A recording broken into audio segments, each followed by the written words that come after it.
স্বাগতম আপনাকে। সব রকমের আপডেট এবং লেটেস্ট নিউজ পেতে অবশ্যই চ্যানেলটিতে সাবস্ক্রাইব করুন। ধন্যবাদ। যে মাধ্যমে তারকা হয়েছেন সেই মাধ্যমই এখন কাল হয়ে দাঁড়িয়েছে নায়লা নাইমের। এই সময়ের আলোচিত গ্ল্যামার গার্ল যেভাবে সেলিব্রিটি তকমাটি বগল দাবা করেছেন তা অনেকেরই জানা। পেশায় দন্ত চিকিৎসক হলেও মডেল হিসেবে দৃষ্টি আকর্ষণের জন্য ফেসবুকে একের পর এক নিজের খোলামেলা ছবি পোস্ট করে সবার নজরে আসেন। এই নিয়ে সমালোচনা কম হয়নি, কারণ ব্যক্তিগত ফটো সেশন করে এরকম আপত্তিকর ছবি ফেসবুকে পোস্ট দেওয়াটাকে কেউ স্বাভাবিকভাবে নেননি। তবে কোনো কিছুই নায়লাকে দমিয়ে রাখতে পারেনি। যে মাধ্যমটি ব্যবহার করে নায়লা নাইম তারকা হয়েছেন সেই ফেসবুকই এখন তার জন্য কাল হয়ে দাঁড়িয়েছে। ফেসবুকে তার নামে ছড়িয়ে পড়েছে অসংখ্য ফেক আইডি।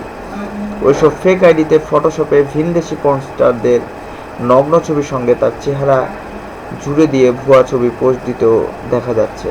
বিব্রতকর এই বিষয়টি অনেক আগেই নায়লার নজরে আসলেও সম্প্রতি তিনি ওইসব ফেক আইডির বিরুদ্ধে জেহাদ ঘোষণা করেছেন।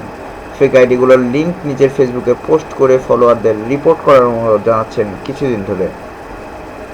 পাশাপাশি নিজের খোলামেলা ছবি পোস্ট করার বাতিকটাও লাগাম টেনে ধরেছেন। চলচ্চিত্রের নাম লেখাতে চাইলেও খোলামেলা ইমেজের কারণে নায়লা নাইম দৌড় আইটেম গার্ল পর্যন্তই সীমিত রয়েছে।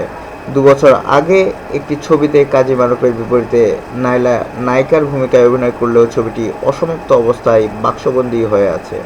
হালে এই আবেদনময়ী মডেলকে মিউজিক ভিডিওতে বেশি কাজ করতে দেখা যাচ্ছে।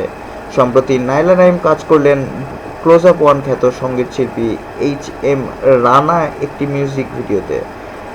পাপা চিক চিক শীর্ষক এই ভিডিও তিনি ক্যামেরার সামনে দাঁড়িয়েছেন বারবি ডল হিসেবে।